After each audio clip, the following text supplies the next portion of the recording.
Hello, and welcome to our first official episode of Turn Zero Loss, hosted by the Magic Engineers. I am Alex, I'm Eli. and today we are talking about our pet decks, like our decks that we've really it started as one thing, and you just kind of watched it evolve over since we started creating these decks. First, I'm gonna start with one of my most infamous decks. It is Experiment Craj, and for those who don't know, Experiment Craj is a 2 generic, 2 green, 2 blue for a 4/6 ooze mutant that has on its text box saying Experiment Craj has all activated abilities of each other creature with a +1/+1 counter and has tapped to add a +1/+1 counter to target creature. So, this deck is near and dear to my heart, as Eli knows this. This was my second deck that I ever built, and my first one that I made from scratch. And so I took this weird ability that I was like, oh, no one's realized this before. This big ooze creature getting a bunch of +1/+1 counters and just taking +1/+1 counters in a different direction. I learned a lot later that this used to be a boogeyman in the format, which I didn't know. Eli, when I first brought this deck to you guys, how many piece combo would you think to get towards its end game? I believe you needed at least 6 or 7 pieces on board for you to be able to finish the game. Yeah, so it was I needed 6 to 7 things to actively work to get an infinite combo to win the game.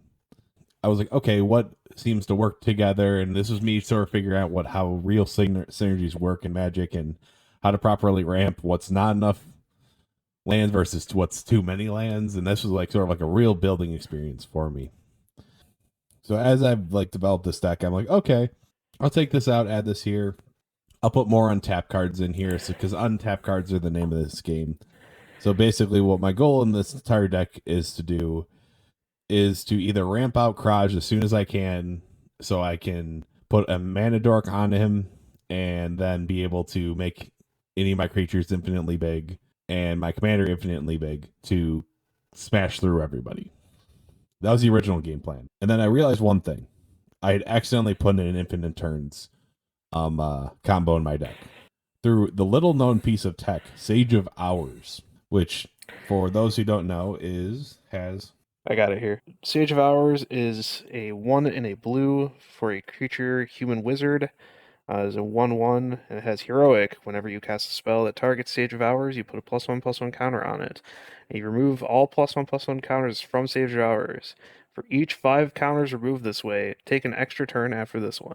Yeah, so I found that I remember because I bought it at 50 cents, and this was before people realized that getting +1/+1 counters on things is not very hard to do. It takes a slight breeze for anything to get +1/+1 counters nowadays. So, and that was part of that was one of the cards that I was required to win the game because I needed turns to beat down with my big mutant thing. And as I developed it, I've slowly started trimming it. I went from having 6 pieces I need for a combo to basically 2 at any given time. I usually only need a Mana Dork that can produce multiple mana, which in Simic is pretty easy to do because it's the colors of just absolute tons of mana as poor standard found out during the Oko years We call or it value. Oko weeks. Yeah. So I went from I'll maybe win this game on turn 15 after I get my 6 creatures out.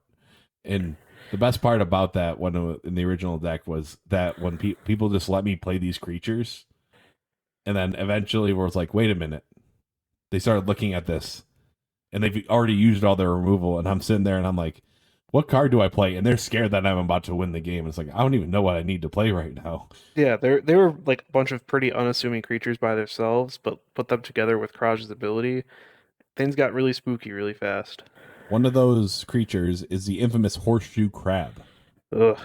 Ugh. Horseshoe Crab is a 2 in a blue for a creature crab. It's a 1/3, and it has pay a blue, untap Horseshoe Crab. So basically, the consensus being that if you could get Kraj to create multiple blue, you basically had infinite mana right away. As long as Horseshoe Crab had a +1/+1 counter on it, of course. Which Kraj being the being that he is, giving out +1/+1 counters for free It's pretty easy to do. And this deck has like 5 or 6 multiple mana dorks to get to that end. And I remember this one game where I was because I had just put Sylvala, the mono green Sylvala into this deck, and this was like turn 4. So because I was like a little bit like behind on my curve, but I'm like, okay, maybe I can just get some value out of Sylvala, and then I'm like, I draw a Pilipala, which is a artifact creature for two colorless, and has pay 2 mana and the untap symbol, so it actually untaps itself and generate 1 color of mana. And I think I had been donated a creature. I won't say donated by the actual like donate card, but like I think I ended up with 1 extra creature, so I had 3 mana. And with Sylvala, I generated infinite mana on turn 4 without even my commander. God, it's such a broken ability. Everyone, it's when you start getting looks for playing Sylvala. Like, is he about to win the game? It's like, no, no, no. I just want the value. Yeah. Yeah, the deck has become a menace amongst our play group, by far. Like whenever he pulls it out, everyone's on high alert, and he usually can't keep Kraj on the table very long once he deploys it the first time. But I can he, keep anything on the table. yeah, like his board becomes like automatic hate because we've all played against it. We know what it does, and it's very challenging to like kind of go up against because everyone's trying to like focus on him most of the time. The rest of the table doesn't focus on another player that's slowly building the same amount of value that he would have built in that time. Usually that other player's Eli. Yeah, and that's what I really like about when you pull out that deck because it makes it super easy on me. I can just lie low, wait for everyone to like use all their hate pieces on you, and then I just go off. And me trying to negotiate the tables like, guys, he's building. He has as many creatures as I do. He's He's got like half of his combo on the table right now. Guys, I'm not the threat. He is. Trust me. Nobody ever It does. believes you. No one ever believes me because they think I'm just trying to win, and it's like I swear I have 1 card, and it's not the combo piece I need to win. Even if I could, even this if this was a combo piece, I have no way to draw any more cards. And then they're like, nope, done. Yeah, So it gets kind of absurd sometimes. Just how much hate that deck gets, but there's other decks that get more hate nowadays. yeah, we've kind of moved past hating on Kraj because he's just been a lovable blob that everyone's like, oh, he just finishes the game quickly. That's all he does. Yep.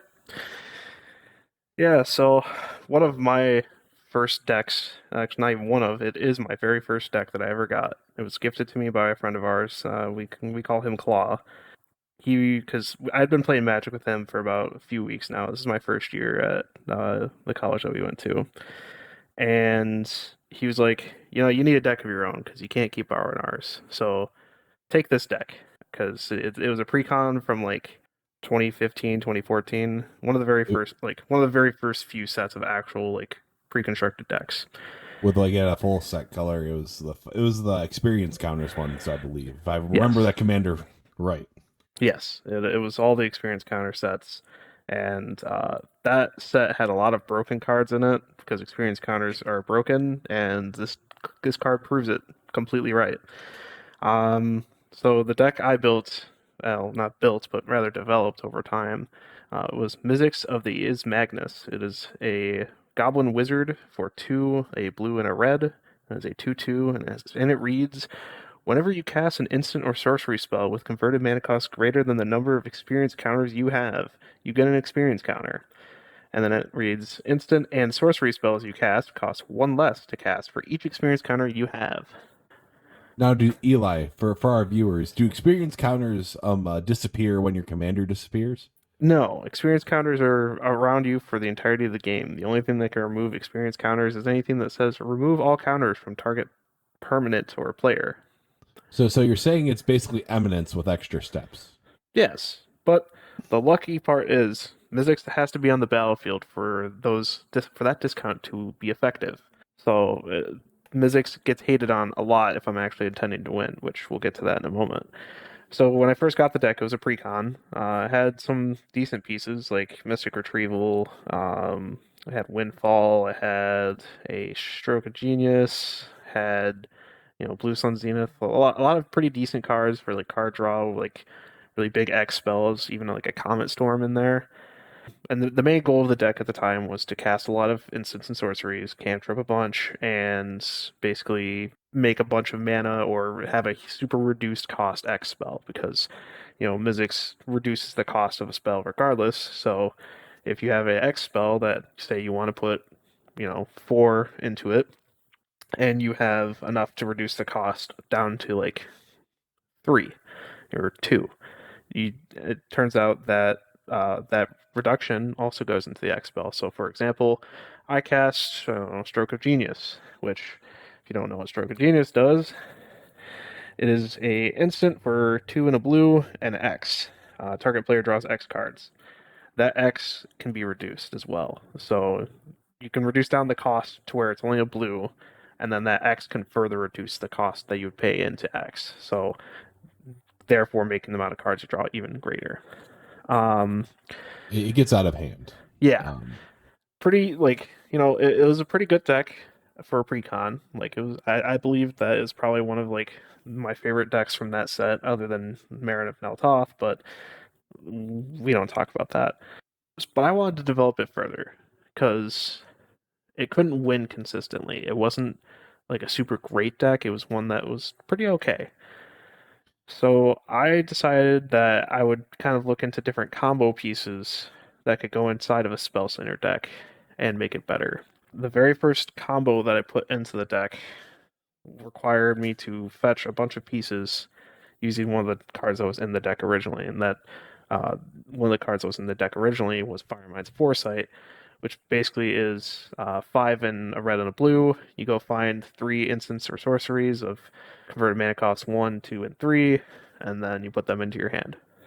With Mizzix, that's you're usually playing that for 2 mana, and it's really broken. Usually, what I'd do is I'd find a way to get Reiterate and Seething Sun in my hand, have enough mana to cast both, and then you make infinite red mana. With infinite red mana, use that to cast Comet Storm, win the game. I did that a few times, got it pretty consistently. I realized how easy it was, so I was like, I want to add more combos to this deck. So I did.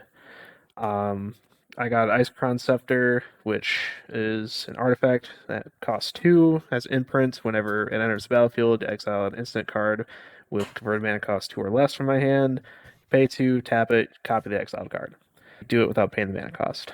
And usually what you choose to exile with that, Dramatic Reversal, which is an instant for 1 and a blue. Untap all non-land permanents you control. With enough mana dorks or artifact like mana rocks, you start tapping and untapping this, make infinite mana, win the game somehow. Because there's Well, hold up for a second. I feel like this is one of those what do you say, CEDH combos. I'm it starting to is. think that this deck's getting a little suspicious now. The deck may be seeming a little suspicious here, but there's also like some other CDH combos in here. The big thing is though, a lot of times I don't use it as a CDH deck. A lot of times when I cast Icecrown Scepter, I actually am only imprinting like Swan Song or something because it's hilarious. It's painful. It's not hilarious. Actually, Eli, talk about the. You might want to talk about like what's the goal of the deck now. Let me finish telling you what the final combos were before I started gearing it towards where it is now.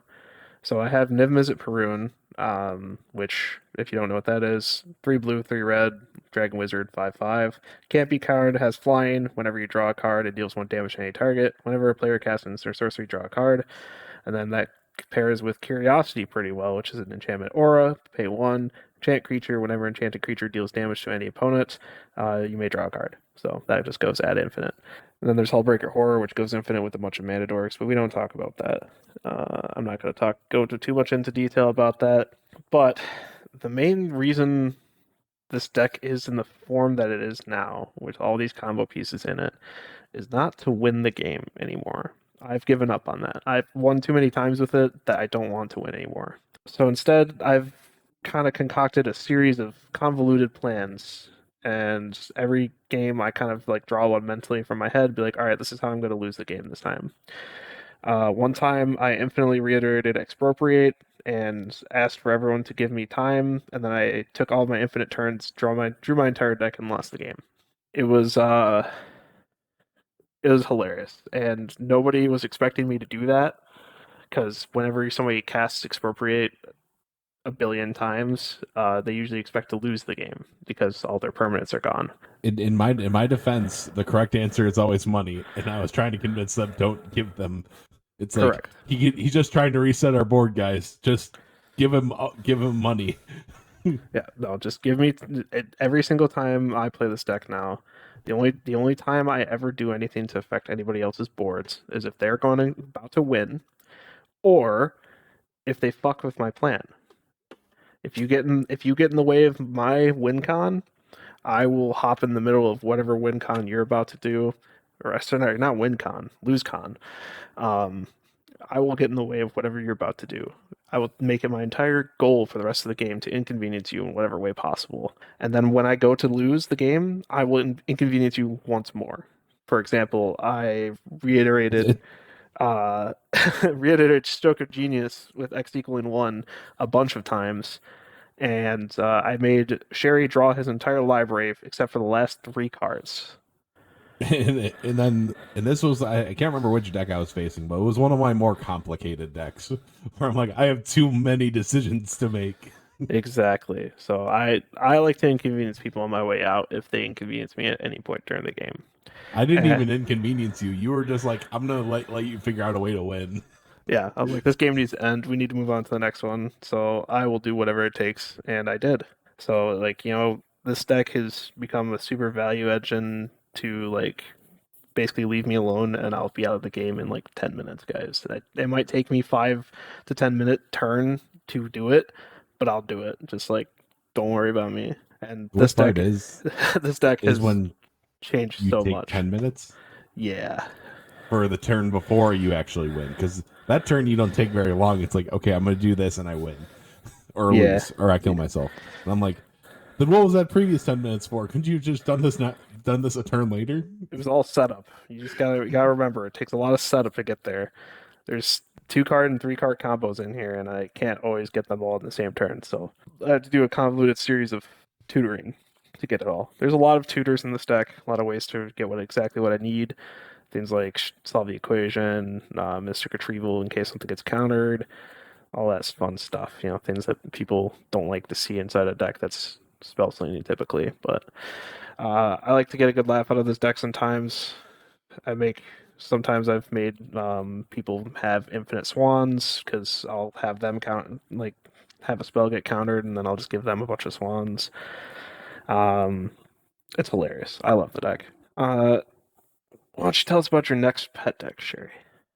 This deck is I would say it's my most unfortunate deck, but I love it. I love building it, and I don't think I can disassemble it. This is my tapped tribal deck, and this is commanded by the famously powerful Masako the Humorless. And for those who don't know, which everyone should know what this card does, it is a 2 and a white for legendary creature, human advisor, and has you may play Masako the Humorless anytime you could play an instant. So ye old flash and tapped creatures you control may block as if they were untapped. Very powerful, I know. So this deck, I was perusing EDHREC, and I was like looking at like mono white commanders. I was like starting to fill, like I wanted to start making like designing decks so I can fill up the whole, was it like a 36 deck challenge or whatever it is, where you have a deck for every color of Magic, which I haven't been following because I have several of the same colors, but eventually I'll get there. So, and I was like, it's like, this seems like a really interesting ability. Let's see what people have done with it. And I'm like, there's only been 58 decks on EDHREC that have used this commander. And I'm like, that's my kind of commander right there. Unappreciated, and no one knows what this is. And no one's going to hurt me because no one's will know what the deck does. So I'm looking through all the recommendations or whatever, and I'm like laughing because these are a bunch of creatures like from I think Cons of Tarkir or Dragons of Tarkir, they're just like, these are like the Outlast creatures, like the Abzan, where it's like you tap them and they get like, you can put +1/+1 counter on them, and you're like, oh, it's like, okay, I guess I need to make this more of a, let's see if we can just like find ways to tap creatures. And like I just started building out of like, I looked up all the white creatures that had tap abilities, and there's much less than you would expect. And I'm like, oh great. Much less you could hope for too. Yeah, it's, and I'm looking at this and I'm like, oh, well, Giver of Runes, yep, got to throw that in there. The newer, or yeah, Giver of Runes and Mother of Runes, okay, we'll throw them in there. So, and it's just like these control pieces, like not even really control, it just like protects my stuff, or just says, oh, I tap 5 of these creatures and I'll destroy one of your creatures. So very good value, like absurd value. Oh yeah, obviously. And I'm sitting there, it's like, how am I going to do this in mono white, where every one of the other pieces that makes mono white more powerful, it doesn't work with the theme at all. And I'm like, man, oh man, I think I'm just gonna have to bite the bullet here. What am I gonna do with this deck? I guess I'll have 2 off topic off topic cards, or not focused within the theme of this. I'll put in I think original was like Avacyn and Elish Nord. I'm like, maybe that'll do something. This deck, like, full goal is like, technically it's supposed to win through like, oh, I attack everyone and then I have blockers so they don't attack me back. But realizing this is a bunch of white weenies that like die when you look at them. And then and I play it every once in a while. On the scale of like a 1 to 10, it's like a solid 3.5. Oh yeah, it's kind of a joke to play against. Not gonna lie, like I love the deck, I love the concept of it, but like unfortunately, there's just not enough support for it right now. Yeah, so I'm sitting there and I'm like, I want to play you, but like I still end up getting my stuff destroyed because they see an Elish Norn and like seeing like I'm trying to win. I'm like, no, I just have an Elish Norn, and this is a little bit of a controlling deck, which annoys people sometimes. But I'm like, this was the only way. There was no aggro build of this. This was just it's like, this was a concept deck that I actually wanted to play. And then there was one card. One card was revealed this year that changed my entire outlook on this deck. Eli, what is that card? It was Halo Fountain. So Halo Fountain, famously powerful artifact, is 2 and a white artifact.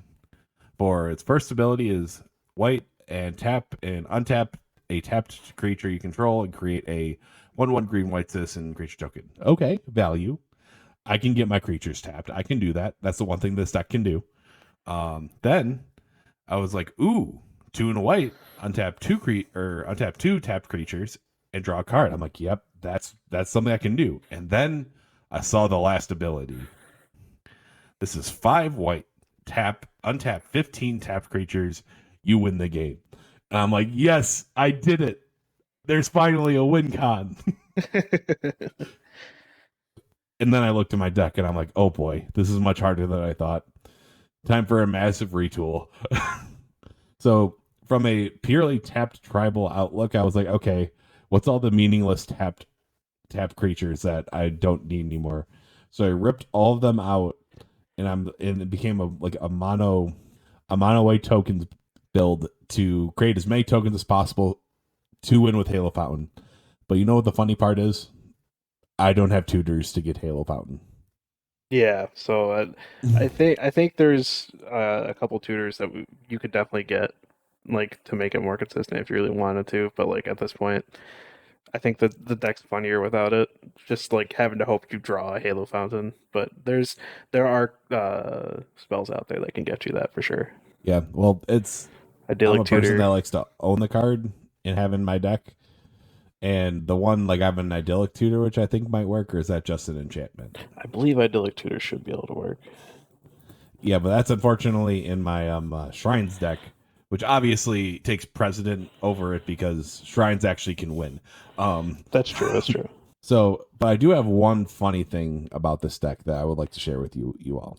Eli, are you familiar with the card Urborg Tomb of Yawgmoth? Yeah. So, Urborg Tomb of I Yawgmoth, think everyone is familiar with this card. for those who don't know, is a land that has the ability, lands you control, or lands, was it All like lands are lands? swamps. All That's lands all are it- swamps, basically. Yeah, that's all it is. And then I was like, I forgot what YouTube channel I was looking at, or like in the, because I like understanding the minutia of the rules, because at one time I was like, maybe I'll become a judge, and but also becoming a judge is very hard because no one wants to train other judges because judges like their fancy cards. So, and then they said, well, under the rules of Magic, a land card does not have color. And for the ability that that specific card has, same thing with Yabin Maya, Cradle of Growth. It does not have a color until after it enters the battlefield. So I can run one black card in my mono white deck, which is absolutely hilarious. And it does actually combo with one card I do have. Now, Eli, are you familiar with famously powerful card Stern Judge? I don't think anybody's familiar with this card. Like, if you've heard of this card, I'm actually kind of surprised with you. So, Stern Judge is 2 and a white for a creature cleric. And has the famous tap ability of each player loses 1 life for each swamp he or she controls. Wow, that's so powerful, especially when everyone's lands are swamps. But wait, doesn't that it hurts you too? But that's the thing. If I don't have a land tax out, I probably don't have the most amount of lands, so I come out a little bit ahead. Oh, I see, I see. It's a combo in the fact that it's not an infinite combo. It's just a really good synergy and really funny. Like, I can't not put this in here.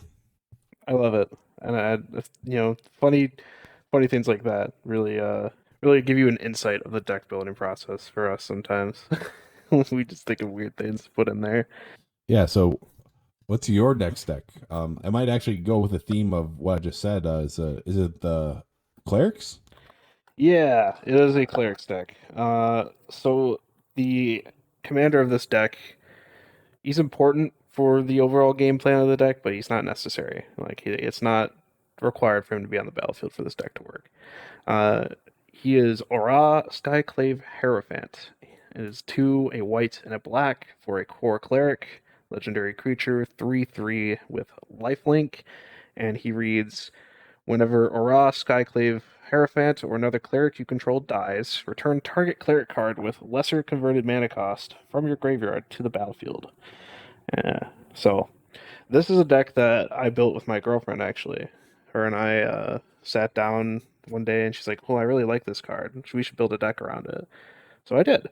I decided to make a clerics deck completely focused around reanimating and killing clerics, and it works really well.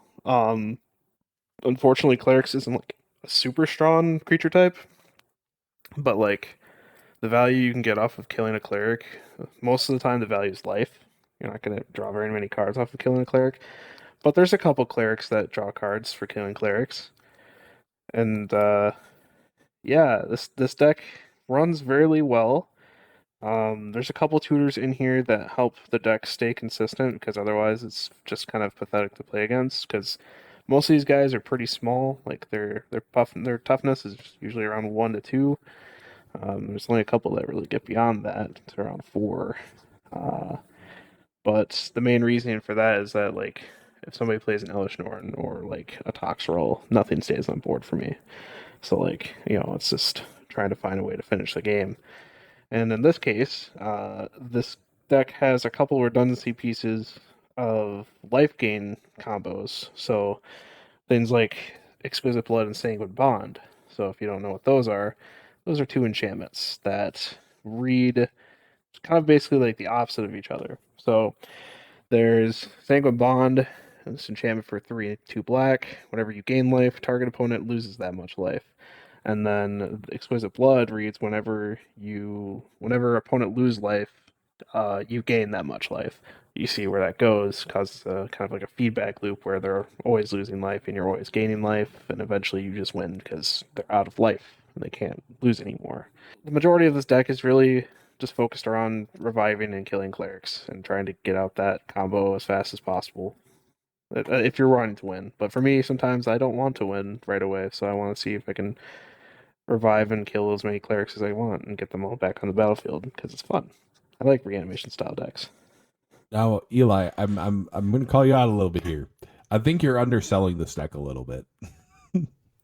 Am I? Like, there's a ton of clerics in here, I guess. Yeah, they're, The clerics are one of those hidden creature types that there's been a lot of them over the history of Magic, and a lot of them are like they have some pretty good abilities. yeah, I mean, I think like some of the best ones that I have are like, Glorious Protector can get you like a gotcha moment. Taborax Hope's Demise from, was it Return to Zendikar or whatever? The latest Zendikar set. That one's pretty good. Drana the Last Blood Chief is also really good from that set. Remorseful Cleric's really good. Vito, Thorn of the Dusk Rose, like a phenomenal cleric for that deck. Doomed Necromancer is pretty good too. Just gets you more ways to sacrifice things. Like these guys synergize pretty well together in terms of like dying and reviving things. So I suppose I did kind of underplay it a little bit. Suture Priest is also known to make people really annoyed with you because if they're running a token strategy, then they're just going to die to their own strategy because basically Suture Priest is like, whenever another creature enters the battlefield under their control, I can have that player lose 1 life. So yeah, I guess these clerics do go pretty hard sometimes. Yeah, there's something to be said when you like he's not even being left alone, and he's still at 65 life. Yeah. Like when he was actively being targeted, and he still was gaining like life at an absurd rate. I think the big thing that helps with that too is like Soul Sisters. So like, Soul's Attendant and Soul Warden. Like those guys definitely help keep life gain going and makes it to where other Just people have to find creative ways to kill me. So like, commander damage, infect, drawing me out, etc., etc. All sorts of alternate win cons work really well against this deck. or just the win con of just gaining life until people just get sick of you and just can't keep up. That too, yeah. People do get really annoyed really easy by that, and I love that. My favorite gotcha moment is when like they have me lose a bunch of life and I bring back Chandler Corliss, sacrifice that and gain life equal to the life I've lost that turn and get all my life back. It hurts a lot. Yeah. Why don't you go on and tell us? I think you have another tribal deck that you'd like to talk about, right? Yeah, this deck is I looked at Annoying. it. It's very annoying. This deck does not win a lot, but it sure makes an impact and makes people think that I'm going to win. Yeah. This in a way is my real most unfortunate deck because I have of the decks I've spent money on, I've probably spent this is probably my third most expensive deck, or a third or fourth, because I just wanted the theme. So I got this deck. This was a pre-con. It was the Rogues Tribal deck from Zendikar Rising's Commander decks, and I don't know. I watched a video. I think it was a YouTube video. It was probably the Professor, and I'm like, oh, I really like this gameplay of it. And I was like, oh, and I started looking up, okay, there's a bunch of rogues over history, and a lot of them are really, really cheap. So, and then like, I'm looking at this and I'm like, this deck doesn't feel like it has a direction. And it really doesn't. It's like it was like a half mil plan, half just poking somebody until they want to rip their eyes out because you've been milling their deck because you've been poking them. It's an infuriating deck to play against. Yes. Extremely infuriating, especially when your fucking win cons get milled away every game. So me and my madness was like, okay, how do I need to keep my stuff on board? So first I made it into a control deck. And I'm like, okay, this didn't help at all. What can we do now that it's a control deck to move in direction? Well, most of my creatures can't be blocked or have like really, really challenging evasion, like Shadow or flying or Can't all be, the other. or straight up just reads can't be blocked. Yeah. And I was like, what is impactful that these things can hold? I feel like I'm missing something. I need to get these guys a dagger. And it got me. These guys need swords. Yeah. So I'm like, okay. Because I've never been on the like Voltron strategy. I'm starting to warm up to it. But like I was like, okay. I want to give these little puny 1/1s that can't be blocked giant swords. My goal is now to give my blighted agent to the sword of feast and famine, fire and ice, mind and body, war and peace, basically in every sword possible, including the sword of Dungeons and Dragons. And then I started seeing, oh, it's turn 3. I have 3 of my main guys out, and I now have swords out, and people started targeting me really, really hard. Gee, Like, I wonder why. Bladed Agent totally is a totally fair and balanced card to have holding a sword. I mean, I will still defend to the fact that Invisible Stalker is worse. Invisible Stalker is 1 in a blue for a hex-proof human rogue that cannot be blocked. That's true. Rogues I are will just test. generally like really hard to play against because of that. Like a lot of them have unblockable or some way of evasion like that. And it makes it to where it's very difficult for somebody to want to play against that strategy because not everybody has ways to accommodate for not being able to block somebody or like spot removal that can take care of something for like that permanently. Yeah, because I think because the original development of this deck was like, oh, I'll make a Cipher deck because there's a Slither Blade in this deck, and I'm like, huh, let's make a Yu-Gi-Oh deck, and then I'm like, wait a minute, Cipher cards are really bad. Like most of them Yeah, are pretty bad.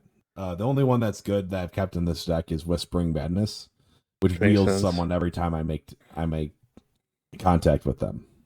But overall, and then the problem with this deck is that it doesn't mill people enough for them to lose. It mills them just enough for them to hate me. Yeah. The only time people aren't mad about their milling is when they're a graveyard deck, but then what makes them even more mad at you is when you don't have Dothy in there, do you? Dothy's a rogue. He's in there. Okay, yeah. So he has Dothy Voidwalker in there, and that's if you don't know what that is, then you've been living under a rock for a while. But it's from Modern Horizons 2. Basically, whenever a card would enter the graveyard, exile it with a void counter instead, and it's not fun to have a graveyard strategy have everything be exiled instead. Well, you're forgetting the most important part about Dothy. It has tap and sacrifice it. Choose an exiled card that an opponent owns with a void counter on it, and I may play it without paying its mana cost. Yeah, and just like most rogues, it has shadow, so it can't be blocked unless the creature has shadow. Yeah, so that's basically gist of this deck. But it also this is part of the namesake of our channel deck because this is the deck that I lost on turn 1 with. It's So I amazing. had a Slaughter Pact, and I'm like, okay. Actually, I either had a Slaughter Pact and a Pact of Negation, and I think I used it against one another. So either way, I was going to lose. Yep. And then on my turn 1, I lost, and then I think I just started drinking over in our living room. Yeah, it was kind of like we were all bewildered about it. I don't even remember like the entirety of that game after, but like that was just a hilarious moment that kind of stuck with us the rest of that game. Yeah, but that's about it. It's just like the goal of the deck is to get my like whenever a new sword comes out, it goes in the deck. Nice. That's what it does. Yep. Collect swords. I think the next two decks I'm going to talk about both at the same time for me because they're both very similar in development and but they do diverge quite a bit. And we'll talk about that divergence as we get there. So back in early 2020, before the pandemic had really set in for everybody, there was a infamous set that released known as Throne of Eldraine. And This was 2019, Eli. Just 2019? I thought it was in 2020 for some reason. Regardless, it feels like so much longer. That's weird. 2019, Throne of Eldraine comes out. Everyone's like, okay, this deck is kind of like, not this deck, this set is kind of broken. And they're like, here's Brawl decks. Take these. And everyone's like, why would we take these? Oh, wait, the commanders are actually pretty good for these. We're going to take those and then use those to make commander decks because Brawl sucks. Well, Eli, hold up. I think Brawl has now become obscure enough again to where we might have to explain what Brawl is. Brawl is standard, but like you have commander. That's it. That's as far as I'm going to explain about it because I don't. Brawl is too obscure and it should stay obscure. It's not a good format. So they released these pre-con Brawl decks for everybody to be able to buy. And at the time, I was working a co-op down in Wisconsin, and I was like, I'm gonna pick up these decks. So I did. I picked up 2 of them. My friend also picked up 1 of them. He didn't pick up 2, but I picked up Tulane, Teller of Tales, who is the second deck we'll talk about in a bit. And then the deck we're talking about right now, Fae Korvold, Fae Curse King. If you don't know what Korvold does, I'm so sorry. He is a legendary dragon noble for 2 black, red, green. He has flying and reads, whenever he enters the battlefield or attacks, sacrifice another permanent. Whenever you sacrifice a permanent, put a +1/+1 counter on Korvold and draw a card. He's a 4/4. That text box alone is enough to make people scared of him.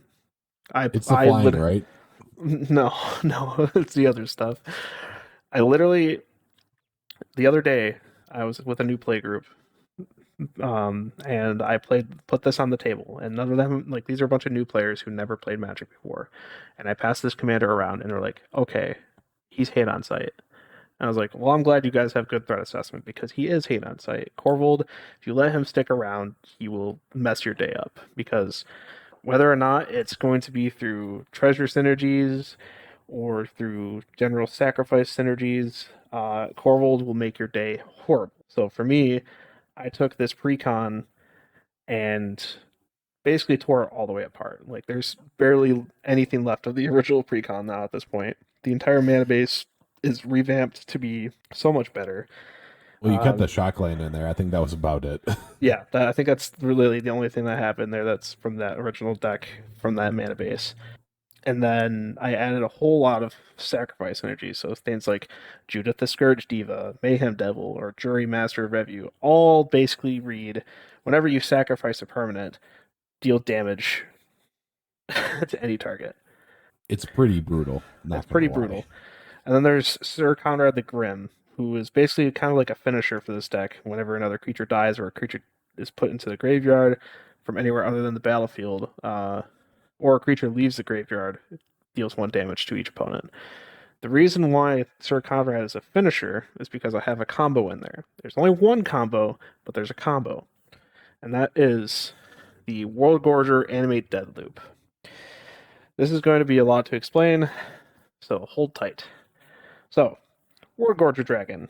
It is a Nightmare Dragon, 7/7 for 3 and 3 red. And it's Flying Trample, and it reads, whenever World Gorger Dragon enters the battlefield, exile all other permanents you control. Whenever it leaves the battlefield, return the exiled cards to the battlefield under their owner's control. Well, how can that be broken, Eli? I can't imagine it right now. You think to yourself, it's 6 mana, and it exiles all your permanents. What's the point of this card? Why would you ever keep it?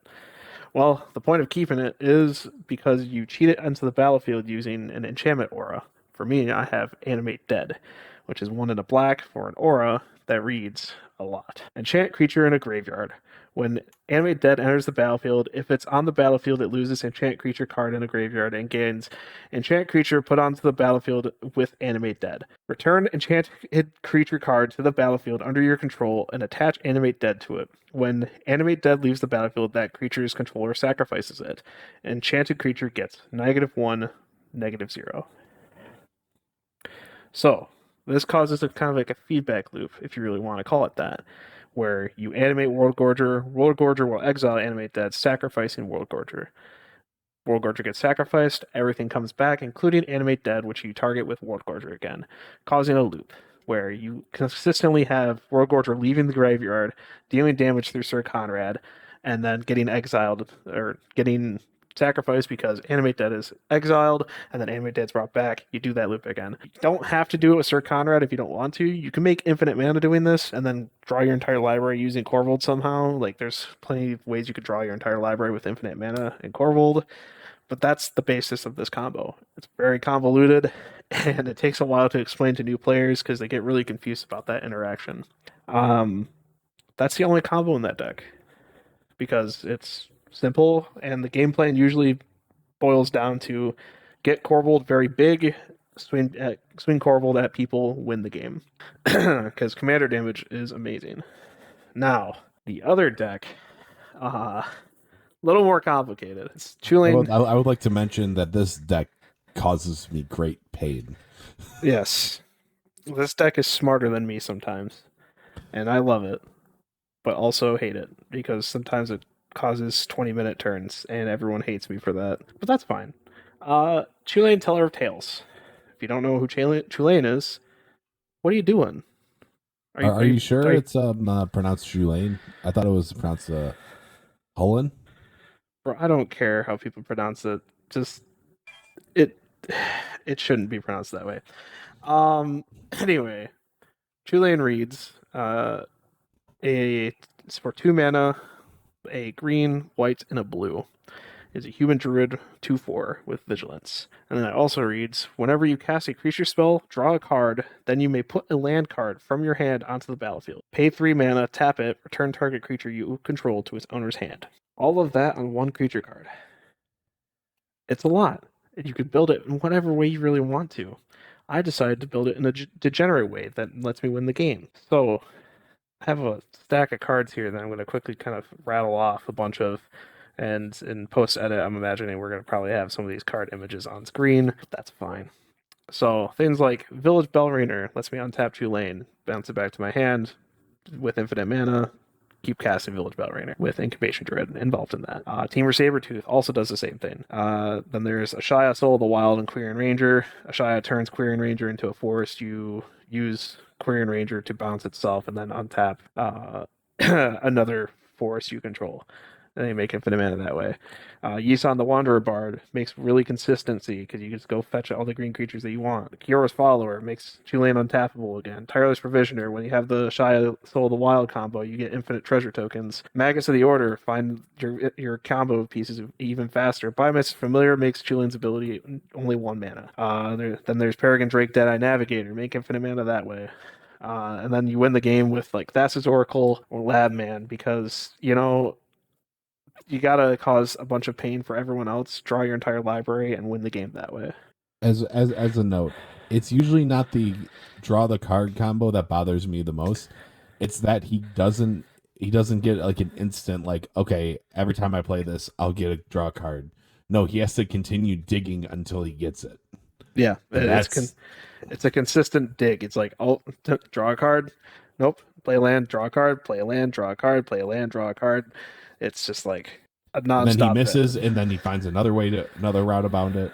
It's a nonstop value engine of like pain for everyone else, and it's a super optimized deck. Like, this is the closest deck I have to a CDH deck because I have a Jeweled Lotus in here. I've got all sorts of like stacks pieces. I've got Mystic Remora. I've got Smothering Tithe. I've got things like all the different counter spells. I got regular counter spell. I've got Swan Song. I've got Mana Drain, Circle of Dreams Druid, Gemstone Caverns, all the different mana dorks you could possibly think of. Wood Elves, just like a ton of things that like make this deck painful to play against because, if you're having fun while playing against this deck, I'm not playing the game right. It's as simple as that. Like, this deck is not fun to play against. I don't like to pull it out too often, especially when I'm around people that are like new to the game. I don't like to show it off to everybody, but like when I'm at like an LGS and people are like curb stomping everybody, I'll pull this deck out, and then everyone will learn that they should stop doing what they're doing because it's just in a way, he's transferred all of what he used to do in Mystics, but in a less optimized, or I wouldn't say a less optimized, This is but more in a optimized than Mizzix, but it's in a way that makes it way longer than Mizzix. yeah, like Mystics may take 10-minute turns, but I have sat through a half hour of these turns where Eli's missing every other one, so he's like, but he's getting the cards that cause him to be able to work through it. So it's pretty, and that's what just like you're like, because every time you're like, maybe he's not going to get the hit, and then he always does. Yeah. It's a great time. Now, Eli, talking about competitive decks, this wouldn't be a conversation if it wasn't for my baby deck, the one I've raised since a little pile of dribble, my Lord Windgrace deck. Yep. Lord Windgrace, or as we famously call him, T'Challa, is a planeswalker for two black, red, green. Legendary planeswalker with a +2 of discard a card, then draw a card. If it's a land card, draw an additional card. -3 of return 2 target land cards from your graveyard onto the battlefield. Notice how it doesn't say tapped. And its alt is fairly irrelevant because it doesn't really matter. His alt, but the important part is at the bottom where he can be your commander. This was my very first commander deck. I was like, ooh, I'll try a lands one and I'll buy it and I'll play with my buddy Eli and then we're gonna have a great time. And then I realized it wasn't built around lands, even though it was lands. And I was like, oh, I don't know what to do with this. So I looked at it and I'm like, okay, I can buy this, this, and this for it. And it got better. Like, but it was also like part of this deck's adventure was that like I watched myself develop as a player. I can see the different stages of the different players I was at each point. Like going from like a newbie to like someone who's like more like a Timmy player who just wants to play big spells. And then I'm like, okay, let's start honing this down to like only on like on topic or on theme cards to what can I do that's like that makes this deck unstoppable. So this deck is probably the closest thing besides my Winota deck that is a CDH deck. I can get 8 lands out on the battlefield by turn 4 usually. And that's consistently when like I'm not like Eli, you know how we do like friendly mulligans, like most people do friendly mulligans. Yeah. There are certain decks that we play that where it's not allowed. We only give you Garage the is first. one of them. Yeah, we only give you the first free mulligan, and then after that, it's the normal mulligan rules. Yeah, well, for Windgrace, I usually don't even give myself the first free one because usually by the second draw, everything's fine. Like even if I'm down a land, everything usually works out because this is like full of fetches, has like every land thing out there, has like sacrifice combos. Dark Depths was just a funny thing to try to win with, and that's like part of the thing. Like I now like with this deck, I can consistently go up against CEDH decks at my local game store and do well against them. So I even got to the point where I'm like, this is like, well, I got to start putting combos in here so I can actually beat the CEDH decks. Because that was the problem. This was like, there's like other win cons where it was like, okay, like an Avenger of Zendikar win con, which isn't optimized, but it was like what I had and I didn't know what to go until I finally was like, okay, that's it. We're putting in a Chain of Smog finisher. This deck draws enough cards, it searches my deck enough to where I can get these out consistently on like turn 5. And that's like the evolution of this deck. Because like now the only time I add it is when I pull like I think I pull I'm not sure if my Mox Amber is in this deck, but like I'm starting to just put fast mana in there whenever I like will pull it, which isn't very often because a lot of fast mana is old cards and I can't afford that to open booster packs of those. Eli, from your perspective, how is this deck developed? It used to be a very beatable deck, like one that was very easy to get around and kind of stop because the game plan for you was very simple. Um, then like as soon as you added the Scape Shift and Splendid Reclamation combo in there, it got very difficult to beat. Like it started becoming more consistent. You weren't winning at that time very often still, but sometime around last year is when I think the deck really turned the corner and became as competitive as it is, and kind of like became a boogeyman at the table where nobody wanted to play against it. Yeah, it's one of those decks like with you with Shoe Lane was like, oh, can I play this? Like this is like of any of the decks that like I probably play. It's funny. I can play my hate bears slash like snowball stacks more often than I can play my Windgrace deck at our table Yeah. because people for some reason can put up with hate bears, but like not 8 lands on turn 4. No, like getting outvalued like that really sucks, and people just don't like it for some reason, which I can understand. Like from their perspective, like I've definitely been there. I've hated playing against that deck before, but I think I've become mature enough as like a Magic player that I don't hate a deck. I just sometimes don't want to play against it. And I could just like outright state that and be like, I don't want to play against this today. Yeah, and this deck actually is starting to evolve a little bit more. I'm starting to. It's going to go start really turning into that CEDH side where it's like it's going to be a land destruction deck Ugh. as part of its combo, as part of its like overall game plan, because that's really because Wind Grace isn't a true CEDH commander. It was for a short time, Yep. but like its builds are focused in that -3 ability where you can return lands. And I have like I have a Shrimp Mine and a Wasteland in there. It allows me to just continually like pick at this, and being that it has red, that means I have access to very strong land destruction. So like Jokal Hops, what's a obliteration or whatever, or what's that one that's like it's like 10 mana and it basically destroys everything and sets life totals to like 1. Um. Oh gosh, I know what you're talking about. It's that one that recently got unbanned, wasn't it? Yeah, that won't be that card specifically won't be in there, but it's of that category of cards Yeah. where it's like that's where this deck is going because it's got to go into this more control plan or kind of not controlling, but more of like resource denial to become that this deck of where I want to be as CEDH as possible. Yeah, definitely. Like, I think I still want to keep developing this two-lane deck more. Like, get some more of the pieces that would make it into more of a competitive deck, lower the mana curve a lot, and kind of like optimize some of the mana that's in here at least. But at the same time, I wouldn't be able to play it ever again. Like, because I don't like pulling a CDH deck against people that are not playing that. Because most of the people that we play with run like precons or modified precons. Or Benes decks that we build. So that'll be Yeah, another topic entirely. yeah, we'll talk about that in another game in another episode. So, but do you have any other pet decks you'd like to discuss?